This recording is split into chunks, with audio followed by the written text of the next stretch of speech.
Vaikapa MP YV Subba Reddy private కార్యదర్శి 6 లక్షల నగదుతో విశాఖలో పట్టుబడ్డారు. ఎంవీపీ కాలనీ సర్కిల్ వద్ద నిర్వహించిన తనిఖీల్లో హోండా క్రెటా వాహనం డాష్ బోర్డులో ఎంసీసీ బృందం ఈ నగదును గుర్తించింది. ఇంటి కొనుగోలు కోసం నగదు తీసుకెళ్తున్నారని ఎంసీసీ బృందానికి దశరథ రామిరెడ్డి వివరణ ఇచ్చారు. అయితే నగదుకు సంబంధించిన ఎటువంటి ఆధారాలు చూపకపోవడంతో అధికారులు ఆ డబ్బును సీజ్ చేసి ఎంపీపీ పోలీస్ స్టేషన్కు తరలించి కేసు నమోదు చేశారు.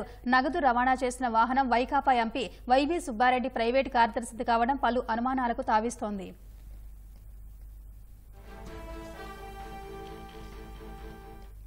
ఇక దీనిపై మరింత సమాచారం మా ప్రతినిధి కూర్మరాజును అడిగి తెలుసుకుందాం. కూర్మరాజు, చెప్పండి, నగదు పట్టుబడిన వ్యవహారంపై పోలీసులు ఏం చెబుతున్నారు?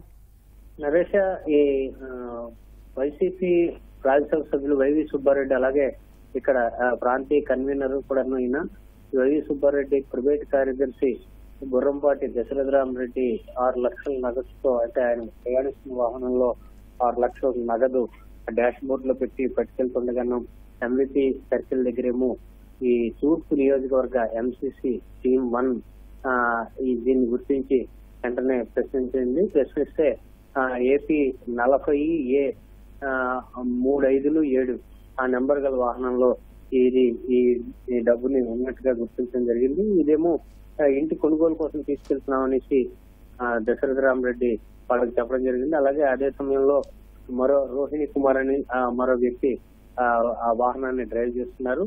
అయితే తగిన ఆధారాలు ఏవి కూడాను చూపకపోవడంతో ఆ మొత్తాన్ని సీజ్ చేసి ఎంవీపీ పోలీస్ స్టేషన్ కి ఈ ఎంసీసీ బృందం అప్పగించింది. ప్రస్తుతం దర్యాప్తు చేస్తున్నాం అనేసి వాళ్ళు చెప్తున్నారు. ఇది ఉదయం 11:30 ఆ ప్రాంతంలో జరిగింది. కొద్దిసేపు క్రితం వీళ్ళందరినీ ఈ మొత్తాన్ని అంతటినీ కూడాను ఎంవీపీ పోలీస్ స్టేషన్ తరలించడం జరిగింది. ధన్యవాదాలు కూర్మరాజు.